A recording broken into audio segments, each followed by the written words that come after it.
We here at the Sports History Network proudly partner with 26 podcasts, all revolving around the history of sports.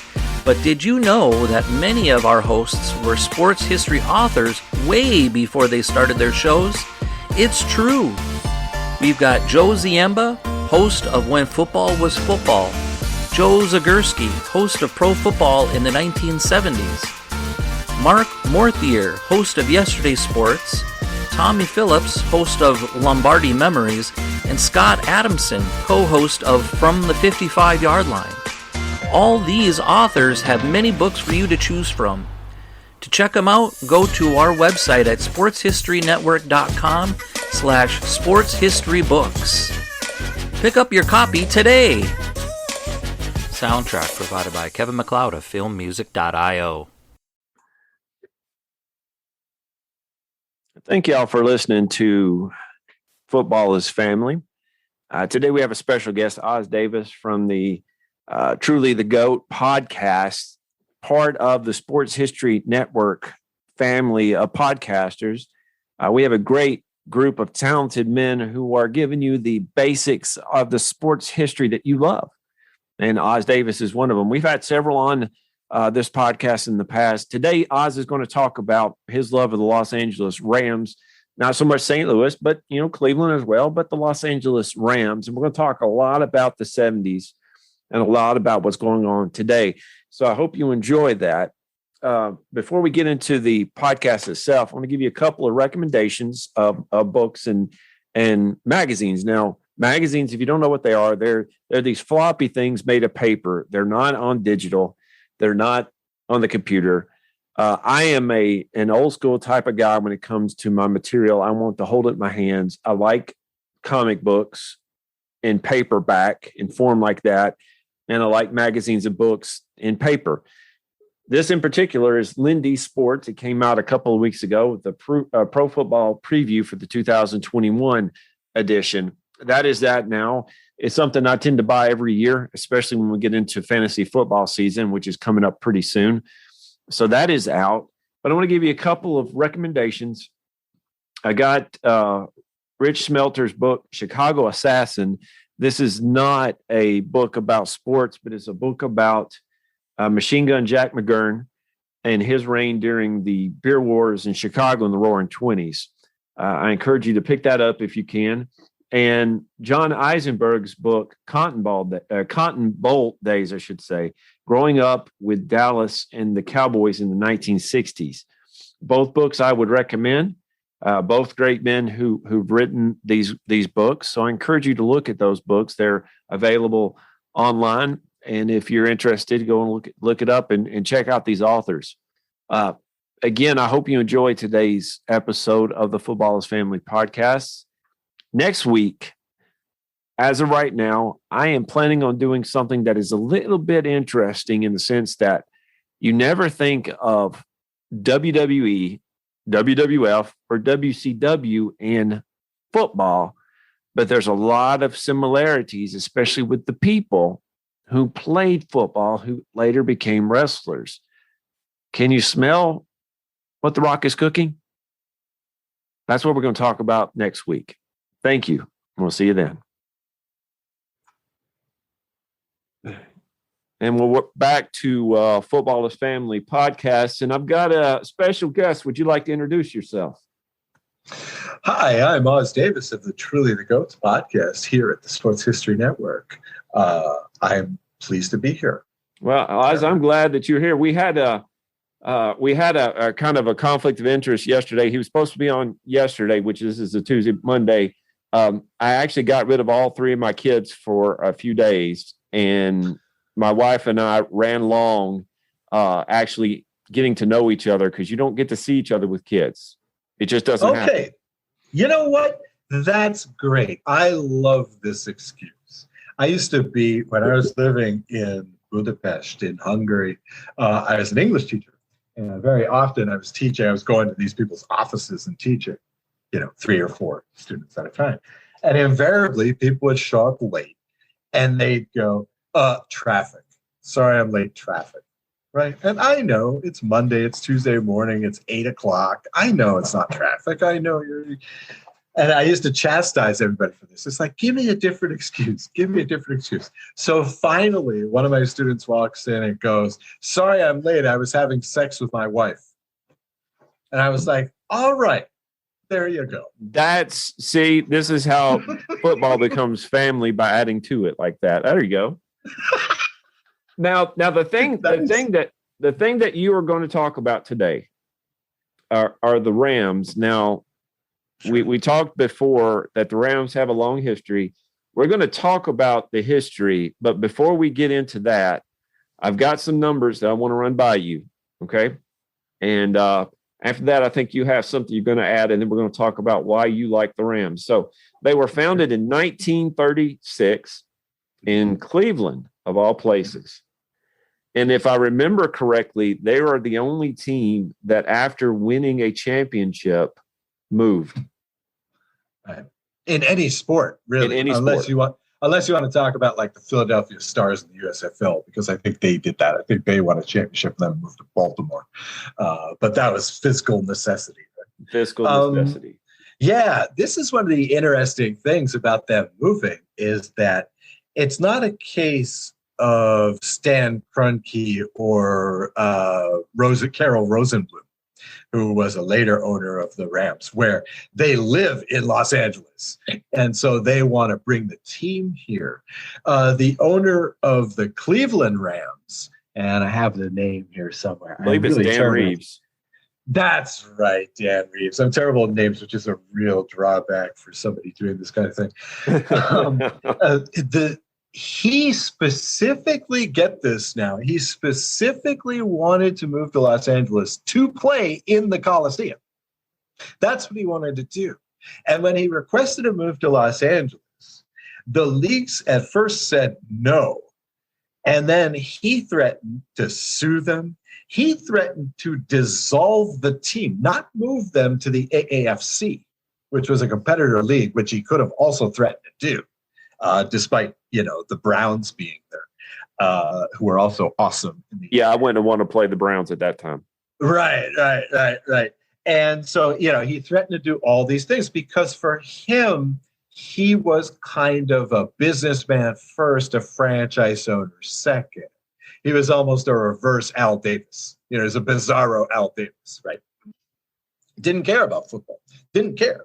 Wanted that Roman thing, right? Wanted to put his product before 90,000, 100,000 people every week directly, which he almost did.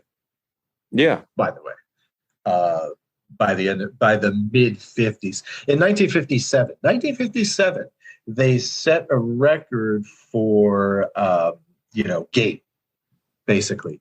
That stood for 48 years, stood until 2005.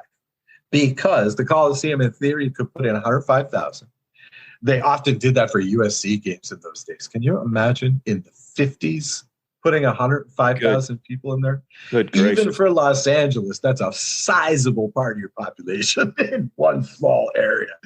And so they set a record that stayed until 2005, and they went 6-6 that year. It's like wow. I mean, it just goes to show. I mean, what an awesome move that was. Well, Kroenke would love that right now. I'm hearing that the parking in Los Angeles is insanely expensive. Oh my God! But they played in Cleveland, went to Los Angeles. Now, when I grew up, I remember the Los Angeles Rams and Jim, or Chris Everett, as Jim Rome would say. I remember them, and I remember when they moved to St. Louis, and then they came back, obviously, to L.A. Okay.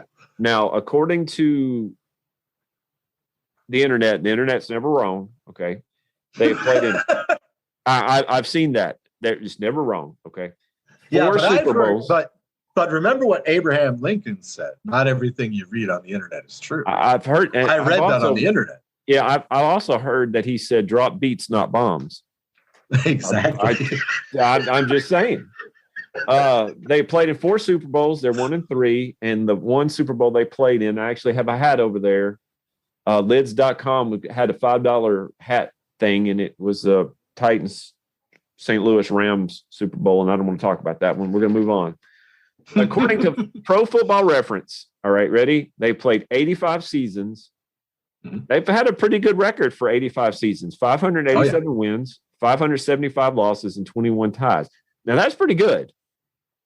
I mean, yeah. This is a team who's first, you can say that like teams like the Cleveland Browns and the Detroit Lions, this is a team whose golden age was really in the 50s, right? I mean, we can talk about the 70s in a moment, which was also really awesome for them as well. But the 50s was the big deal. I mean, I think it's between 49 and 55. They're playing for the championship 4 times. So it's 4 times in 7 years. So this is akin to like the Pittsburgh Steelers later on. Let's say did it 4 times in 6 years. Yeah. So it's on that level, or Patriots. So that's kind of on that level. And they win 1.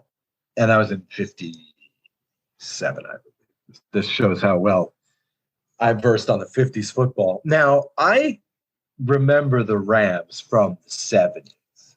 The 70s was another peak era for them. They won the NFC West back when it was 5 teams. They won it, and there's 3 divisions in each conference. They won it 7 years in a row. The last one of those culminated in Super Bowl 14. Right. And that was when, they lost to, they were leading those Pittsburgh Steelers that I just mentioned, in fact, in the 4th quarter, but could not pull it out. Yeah. It was also... Darren Hayes is loving that, by the way. He is absolutely loving that. Yeah. He popped into my head for some reason. Just the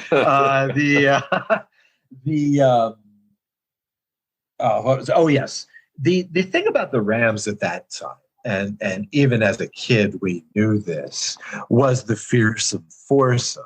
Right now, this was the second go around of the fearsome foursome. I'm not old enough to recall the first one. Which is Rosie Greer, Deacon Jones, Merlin Olsen, guys like that. However, I did know them through TV, right? This was, the significance of the Rams moving to Los Angeles in 47 is very multifold, right? It's very multidimensional, okay? One of the things it says is, this is the growth of America. Right, like Los Angeles, this is their first pro team. Los Angeles is finally becoming, guess what, a major league city. You know, like cities like Las Vegas and Charlotte are experiencing recently, right? They're becoming a major league city, right? That's a big deal, okay? But also, soon after that, Hollywood, Burbank, right? These guys realize that, and again, they're making pretty much working man's wages still as a professional football player. They realize that, hey, I can do Little House on the Prairie. Yes. I can do Bud Light commercials, right? I can be playing a Native American son of John Wayne in a movie like Roman Gabriel did, right? I mean, that was a draw. And this helped the Rams through the 70s, 80s, 90s. Players like, who was it? Rosie Greer came here so that maybe I could go on TV. It's Los Angeles. I want to be a star, right? Because again, football players aren't making millions a year like now. They're not making the equivalent either, before anybody thinks that. They're not making like awesome wages like that. Now, do a couple episodes of Hollywood Squares, and bam, you might double your salary that you made playing football. So this was a draw for their teams. And in the 70s, they were able to assemble guys who wanted to play in Los Angeles, like Jack Youngblood. Let's see, I have the list here somewhere. I'm drawing up a list of their awesome second fearsome foursome. This is okay. This is great radio here. Oh yes, we had Jack Youngblood, Fred Dreyer, and Larry Brooks, and we had. Good gracious, Fred Dreyer. You know, my mind just blinked out on the the show he was in, but it was awesome. Hunter. TV show. Hunter, yes, Hunter. yes. Yes. Absolutely. And guess why he did that? Because it was in Los Angeles. Fred Dreyer is also the answer to a very important trivia question. Again, this will show you how dominant the Rams defensive line is. He is the only guy to get 2 sacks in a game, and he did it in 1 quarter. Again, yeah, just an indication of how awesome the Rams defense was in those days. They couldn't hold the Steelers to under 31 in the Super Bowl, however. And, of course, it helped. One of the things that also helped is we had a couple of great coaches in those days. George Allen was mainly the coach in the 70s. Ray Malavasi, most people don't remember, he's actually the one that took over for Allen and got them to the Super Bowl, got them to a couple more conference championships after that. So they had some great coaching in the 60s and 70s as well. And again, that draw just coming to Los Angeles also helped. They brought over John Robinson, and he is, according to Pro Football Reference, their winningest coach. And now, if I remember correctly, he was a USC coach. Now, was he USC coach before or after this? I believe it was before. I want to say that it was before. Yeah, because John McKay, who became the Buccaneers coach, their first head coach, he came over from USC, right? Yes, he did. He was the one who was the head coach when O.J. Simpson and guys like that were there. And that's when USC was still a good football team. Just living in Southern California, I hear a lot about how bad they are nowadays. And they are pretty bad. So yeah, and that was the thing about the Rams in those days too, is that I don't know if this was purposely or not, but they would draw on the UCLAs and the USCs quite a bit. I mean, Pat Hayden, was the quarterback in those on those 70s teams, and a lot of people felt that he overstayed his welcome. If he had been playing nowadays, there's no way he would have been in contention on and off starting quarterback for 8 years with the same team. No way. That just wouldn't happen nowadays. But again, it just kind of goes to show USC boy makes good, right? He was at best kind of and maybe above average quarterback, maybe an Andy Dalton level. But because the defense was so good, when Allen was there, I think he was there for like 7 or 8 seasons. Every year they won 10 or more games, and the year they didn't, they won 9 games. So pretty good coaching there. And I was in 14-game seasons as well, I should point out. And they had a lot of 12-2s, a lot of 10-4s in those days. Now, glory days. One of the names that I love and is Vince Ferragamo. Mm-hmm.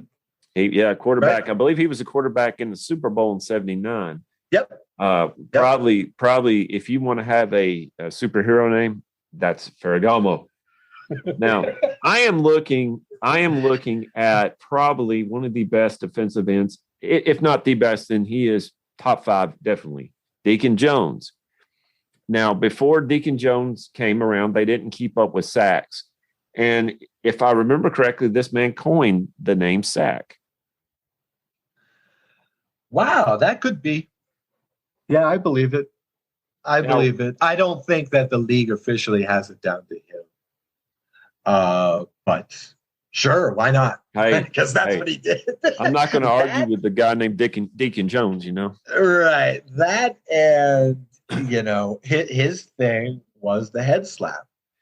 Yeah, it wouldn't work today. Yeah, right. That was a legal maneuver. And, I did an episode of Truly the Goats on Angelo Mosca, who is, basically the Deacon Jones of the CFL, but pretty much at the same time as well. And that was his thing, too. And that was a legal move, and he got it from Deacon Jones. He's like, I want to crush guys like that. And so literally the coaches are teaching him how to do it. That was a perfectly legal move. But the thing is to put the fear of God in it. in the opposition, no pun intended, from a guy named Deacon. But, that'll do it. I'm not sure he needed to do it. I mean, if you take a guy and you make him as proportionally big today as he was in those days, he'd be a badass without having to resort to that. Because, again, I'm not old enough to have seen him play, but I've seen a lot of highlight films with him. A lot of those 70s Rams games. Because he wasn't the fastest, but he had a get off the line quickness that was almost like a cat. Well, that was the thing about the fearsome foursome, right? I mean, it's just like you had 4 guys coming at you that were so quick off the line. I mean, any one of them could break through, and if they didn't break through, you'd get stuffed at the line. Now, one of the statistics, of course, they did keep in those days was opposition rushing yards. And if you look at it in those years, the Rams are number 1 every year. I mean, they're stuffing that run. And in those days, of course, those are the days of 60, 66% run. If you're winning, if you're losing, you're still running the ball 2 times out of 3. Right, which we would never do nowadays. So, and the Rams were the best at stopping that.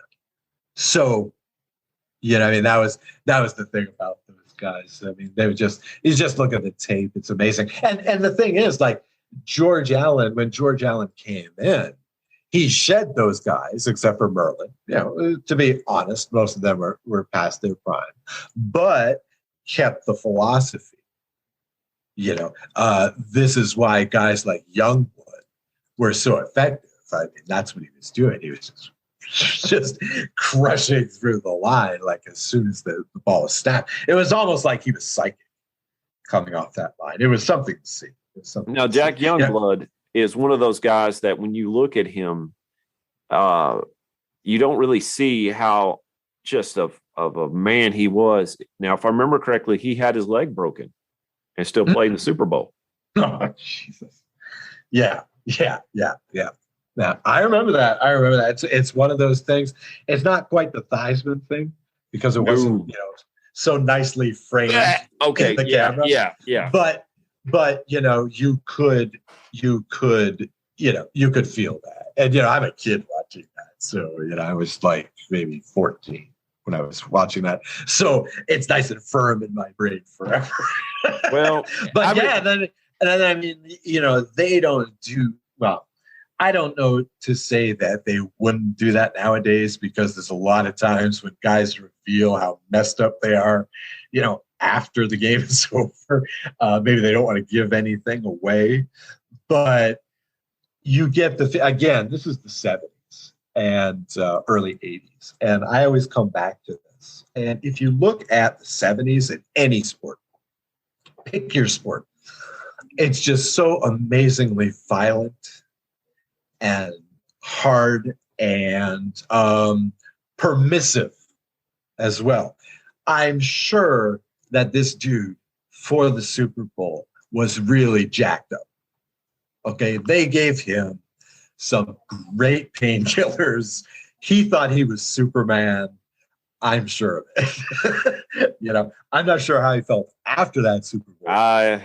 But I remember he played a damn good game too. He did. I remember when Tim Crumry against the San Francisco 49ers had his leg just go crazy. Got whacked. It was just nasty looking, and that is my equivalent to that. Of course, I'm looking across my office here. I have you can't see it, Oz, but there's a cutout of Mark Mariani. He used to play wide receiver for my Titans. Great, I like the guy. Great guy from Montana. He broke his leg in a very similar way to Jack Youngblood, and they kept showing the replay. And my wife said, "Come here, look at this." And I'm like, I'm over here turning green. She said, "Look at." I'm like, no, it just doesn't work like that.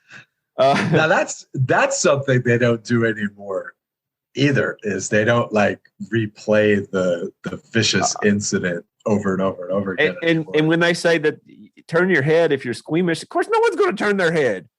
No one. And then they're going to say, "Why did I look?" It's like a freight train wreck. You're going to look.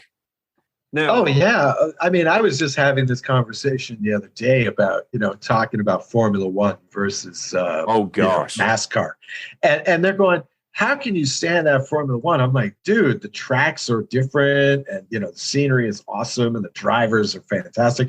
And dude's like, "Yeah, but they never crash." I was just like, come on, are you serious? Now he was a hockey player. But still, I mean, that's the reason why people watch these car crashes, and people do get off on the vicious stuff. But I was watching, like, for example, I was watching the Euro Cup the other day, or this was actually a couple of weeks ago now, when the guy on Denmark just had a heart attack and pitched there on the field. They didn't even show that again.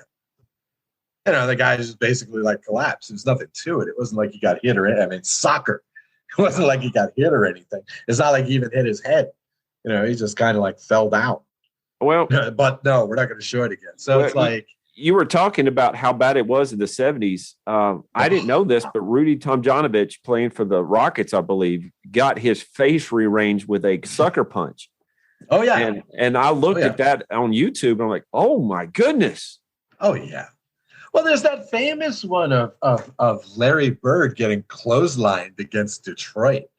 And, then there's that one where, like, what is it? Barkley and Malone are holding him down and Julius is punching him. Because he just had talked so much trash at him the whole game. But he knew exactly what he was doing.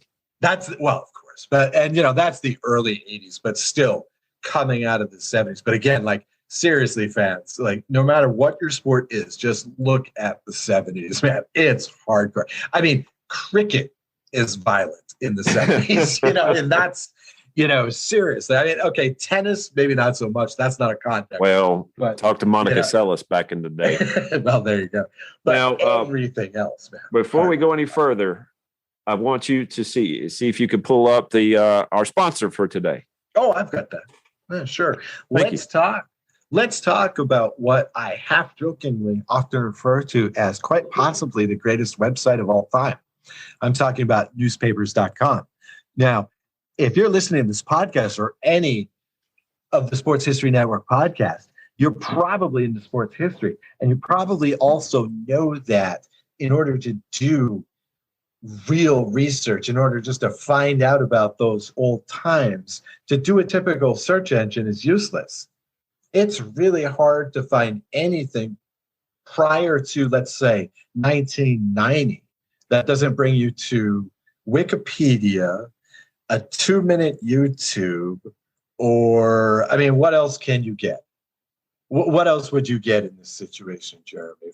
If I look up something like 1974 New York Giants, what am I going to get? You will get clickbait, and you would get clickbait. Yeah, pretty much. Okay, so in other words, nothing you haven't heard before. But if you want to get a real flavor for that time, you want to get a real flavor for the era of your choice, anytime from literally the late 18th century to the present day, newspapers.com. 640 million pages worth of newsprint that you can draw from I believe it's 10 different countries, 6 of which are English speaking. You've got the US, you've got Canada, you've got England, you've got Ireland, you've got Scotland, you've got Australia in there. Lots of great stuff. Hey, if you're into cricket, like I just name dropped, lots of great stuff to find there. What do you want to find? You can find the real-time stuff right there. Just the other day, I did a little investigation. Don't need to be a wet blanket here. Jeremy, I take it you've seen the movie Hoosiers. Everybody's seen this. Oh, yeah. Okay. Well, this is inspired by true events. I actually did some research on the actual school that this is based on newspapers.com recently. That was a lot of fun. It's actually a school called Wingate. And the 7-man team from a very small school actually happened in, I believe it was, I want to say 1913 maybe. So different flavor of sports reportage. And this is basketball back in its early days. I believe they won the championship that year, 38-6 was the final score in basketball. Right. This is the Indiana State High School title, ladies and gentlemen. But the point here is only at newspapers.com are you really going to read this stuff? Are you really going to feel that time? And as I always like to point out, get a free 1-week subscription to newspapers.com and help support Sports History Network podcast financially. I can't emphasize enough by visiting sportshistorynetwork.com/newspapers. Thanks very much for giving it a try. You will not be disappointed. That's sportshistorynetwork.com/newspapers. Speaking of not being disappointed, 33 men have been inducted into the Hall of Fame, Pro Football Hall of Fame, who have either played on or retired with the Los Angeles, Cleveland, St. Louis, Los Angeles Rams. Yeah. Probably the best one is Bob Waterfield, not because of just how he played, but because of who he married. I'll just be honest. I mean, I'll just be honest. Jane Mansfield, back in the day. Yeah. Wasn't she the number one pinup girl in World War II? That I wouldn't doubt it. Like she had the number one picture, I believe. I wouldn't doubt it. See, yeah. It reminds me of Bob Hope calling Marilyn Monroe out in front of the soldiers, I believe, in Korea, or maybe even in Vietnam. Said, "Look at what you're fighting for here." And I said, "Yep, that's right. That's right."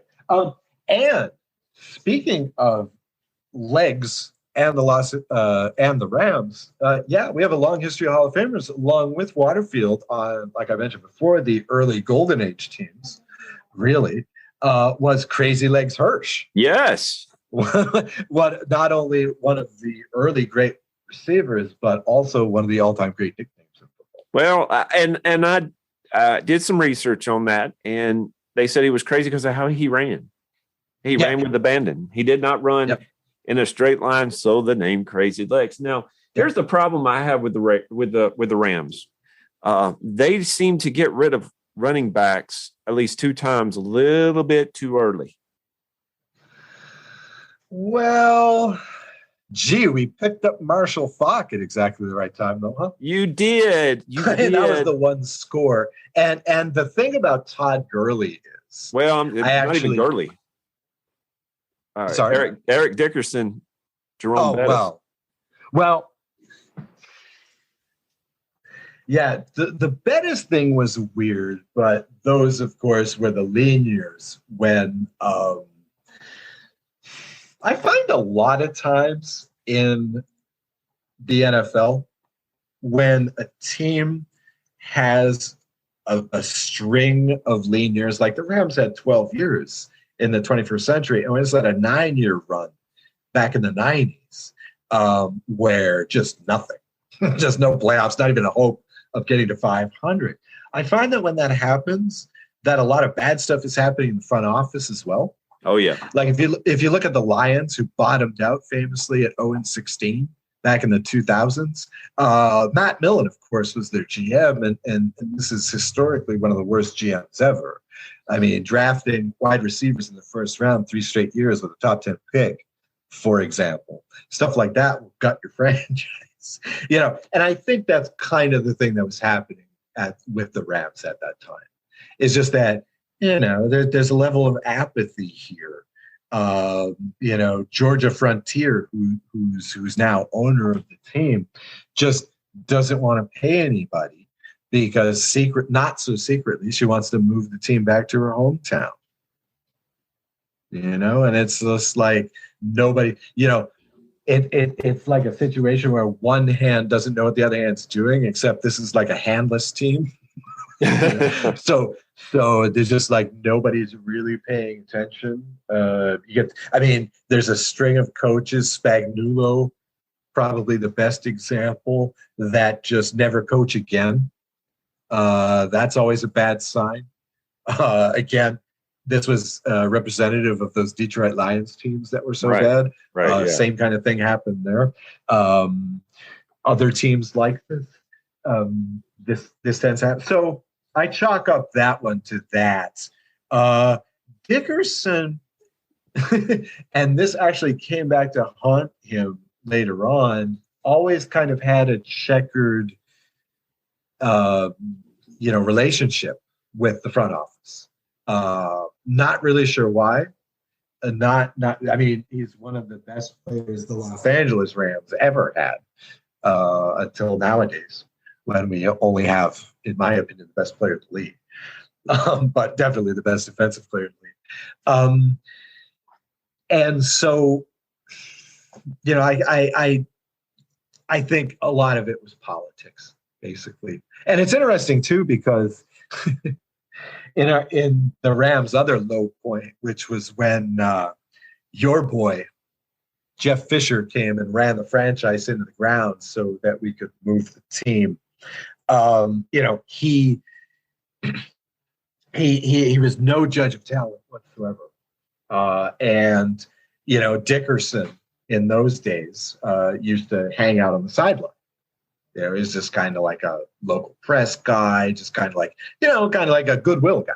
Like a Magic Johnson would do for the Lakers, or Tommy Lasorda always used to do for the Dodgers, right? And so he was there on the sideline, just kind of hanging out, whatever. And then, he teed off in the media a couple of times, like everybody else did, on Fisher at the end, including Todd Gurley, who I'll talk about in a moment, And so Fisher actually had him banned from the sidelines, right?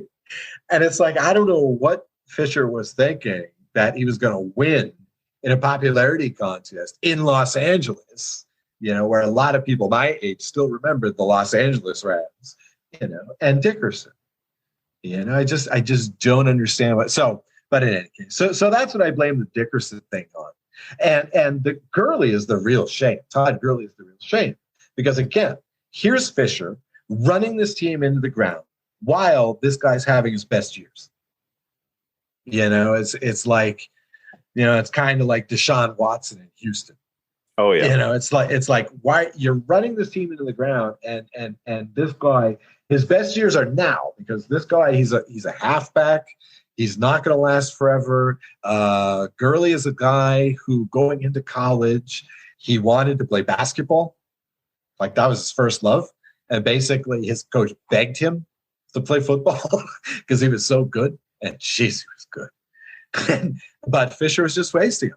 Fisher, I don't know if you were following the Rams in those days when Fisher was running them into the ground, and St. Louis was a graveyard. But opposition would routinely put 9, 10 in the box because they knew we weren't going to throw it. We knew we were just going to go to Gurley. Our line was young, so he's probably going to have to run it up the middle, which he doesn't like to do. And so that's when Gurley finally came out and said, I'm tired of running this grade school offense.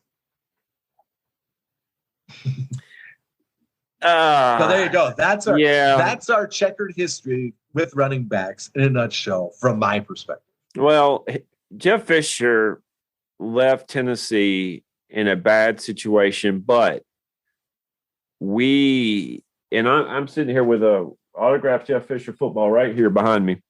I've got to meet him before. I'm still waiting for that picture from the Titans, because I got to meet him and they took a picture and never gave it to me. And that's been a few years ago. Jeff Fisher had people love him here. Oh, sure. So we followed him when he was in St. Louis, and we were surprised, I guess, that he got fired. But looking back, it was about a year too late. Now, Jeff Fisher, if you want an 8-8 team, that's the guy. Yeah, that was the thing. That's what we kept saying after a while. He kept the Oilers together during the move. Jeff Fisher, and I'm looking across. I have a picture of somebody drew something called a championship dream, where a child with his dogs laying on a bed, and a picture above him is Jeff Fisher going with his hand on his chin. Jeff Fisher is the kind of guy that could keep a team together. And when I heard that there was a possibility St. Louis could move, I thought they got the right guy to do that because he's been through it. Well, yeah, I was talking about a trivia question before about Fred Hunter Dreyer. Fisher's another one. I mean, he's got to be the only head coach to have moved 2 franchises in the modern era. He's got to be. I would say. Who else is there? Well, I'm thinking about other teams that have moved as many times as the Rams. It would be the Raiders. No one. Because the Rams have actually moved 4 times. You forget they moved to Anaheim. Ah, yes, you're right. They played at Anaheim. That's right. Right. Now they call themselves Los Angeles, kind of like how the Angels sometimes do this, right? But let me tell you, I live in Orange County now. I've lived out here for about 5 or 6 years. Okay. Anaheim is not Los Angeles. Okay. They're not. I mean, I don't understand why a team like the Angels just didn't bite the bullet a long time ago and call themselves the South California Angels. I remember them with when they were the California Angels. I love that. Yeah. I thought that was great. Yeah, but see, that's pretentious. That's ignoring the A's, the Giants, the Padres. I see. I like tradition. And to me, when they went to Anaheim Angels, I'm like, you know what? But remember, they started as the Los Angeles Angels. Why do you think they're called the Angels? Right? The city of Angels. It makes a lot of sense. And that was another thing I wanted to point out about the Rams, too. When they made this move in 47, I mean, to me, this is in a lot of ways one of the more significant moves in NFL history, along with the merger and the AAFC buyout. Right. Is because not only do you get this expansion out west, and the NFL likes to say they were the first coast-to-coast league and whatnot, right?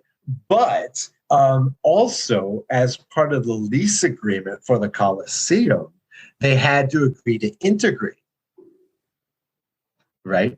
And so the Rams are the first NFL team to sign a black player. Now, why? I'm not sure why it is that. Hang on just a moment. Blank. I'm not sure why it is that Kenny Washington is not a household name, but there you go. And there's the first African-American player signed. When you think about it, baseball being America's sport, Jackie Robinson is going to be known. Football really came about after 58. Right. Now, if I remember this correctly, too, and I think I found this information in the NFL Century book by Joe Horrigan, which is an exceptional book. The Rams would be the first NFL team to paint a logo on their helmet. Yes. Now, of course, I think Michigan would be the first team to do that. I want to say Michigan is the first college team, but the pros, and I forgot who did it. The name was in my head just a little bit ago. He stenciled it in a helmet and had a couple different designs, and the helmet that you see now is very similar to the original helmet. Yeah, I don't like the splash of green very much, but it's the best logo in football. It is. It's the best logo in football because when the line gets into that set position, they look like Rams. It is awesome. I would also put the Vikings very high up there, but as we understand now, the Vikings never wore helmets like that. So it's not as valid. But I would take your statement about the Vikings and tweak it. Go back to the Fran Tarkenton era. That purple. Oh, well, the color. I mean, look, purple is my favorite color. Yeah. I mean, go back to the old school purple. Mm-hmm. And while we're at it, go back to the old school Kelly Green for the Eagles. None of this new stuff. Go back to the Kelly Green. Yeah, and Randall Cunningham. In hoops, I think the Celtics should go back to just green and white. I don't like the gold so much. Same, but again, same thing with the Rams. Getting back to it, the splash of green adds nothing. The point of that logo, and I mean, look, outside of context, the logo looks like crap. It's not one of the best logos by a long shot, right? Just on its own. Right. But in the context of the helmet, it's brilliant. It's brilliant. I don't understand why more teams don't do that. But then again, don't take my word for it, because one of my other favorite helmets is the Cincinnati Bengals, and almost everybody hates that. I was watching something today. I think it was from TPS.com. Was talking about the worst logos in the NFL, and the Bengals were number 3 worst, and of course the Titans were number 6 worst. And at that point, I exited out because, really? Wow. Yeah, because here's the thing. I like the Titans logo. I appreciate that. Nashville is the Athens of the South. You have the T for the Titans, and you have the 3 stars for the 3 geographic areas of Tennessee: East, Middle, and West. And then the flame means that we're on fire with Derek. And I love blue and blue. I love light blue, dark blue. That's a great color combination. I don't know why more sports teams don't use it. I told my wife I'm getting my car painted 2-tone blue. She looked at me like I was going crazy, and I said, I'm not stuttering. It's what's going to happen. So I might be sleeping on the couch tonight, Oz, but hey, it is. I'm going to take it for the team. John Robinson, if you're listening, I need a place to stay. Nice. There are very few. I think most logos in the NFL, I mean, maybe I'm easy, but I think most of them are really great. I really like the Steelers. I like how they tweet the scientific, representation of steel. That's awesome. I like that. I think that there are some bad ones. Of course, the all-time worst was the old Washington logo, which we don't really need to talk about. But for example, the Patriots logo, I'm sorry. I know they won on the Super Bowls with that, but it still sucks. Go back to Patriot Pat. Oh, yeah. He looks like he's about to play football right before he goes to Lexington Concord. Sure, yeah, it's great. And plus, Boston really, I mean, it's a cliche, but especially if you go to downtown, Boston is all about the history. They really take a lot of pride in the history and everything. So it should be, I mean, like some Boston journalists called it at the time, Elvis on acid. That's what that is. It's Elvis like flying through an acid trip. Yeah, that's what the logo go is. Go back and Seattle, please go back to the Steve Largent Seattle Seahawks. Please go back to that. Really? Is it that different for you? It is that different. If I ever play on Madden, if I ever play the Seahawks, I go back and play with those, the Kingdom days. On Madden? Oh, I cannot handle. I get the new one. I get it. I do. But, well, let me ask you this. Do you ever play the Titans with Oilers unis? Yes, I do. In fact, when I play the season, franchise, they let you pick, and I will pick the powder blue. Oh, that's another thing. Since we're on the subject of uniforms, that's another thing I should say about the Rams. Okay. I think, since we're talking about what teams should do as far as uniforms go, I think we should be wearing those blue and yellows all the time. One of the things that really cheesed me off about St. Louis Rams is blue and gold. No way. Look, I got 2 daughters, 2 teenage daughters. They could give about sports of any sort, right? But, I'm sitting here watching the Rams. Do every Sunday. I watch the Rams when football season's on. Got the big screen and everything. Okay. And so one of my daughters is passing through the room one day.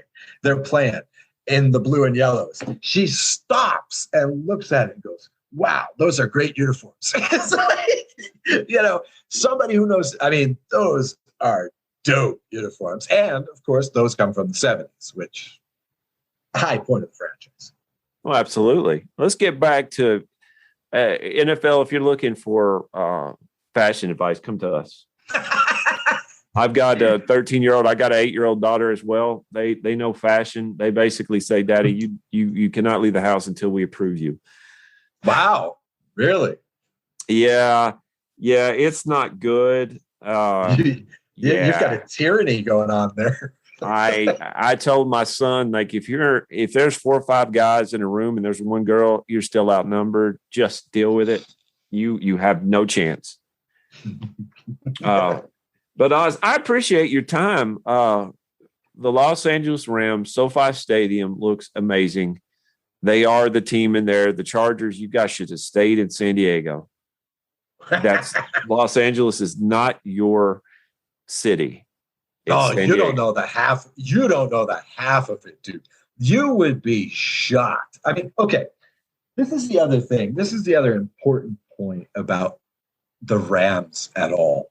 So, okay, they were the first team in Los Angeles on that highest level of pro sports in, let's say, the Big Four. Right. Okay, but now, today, we have 6 teams in 4 professional sports.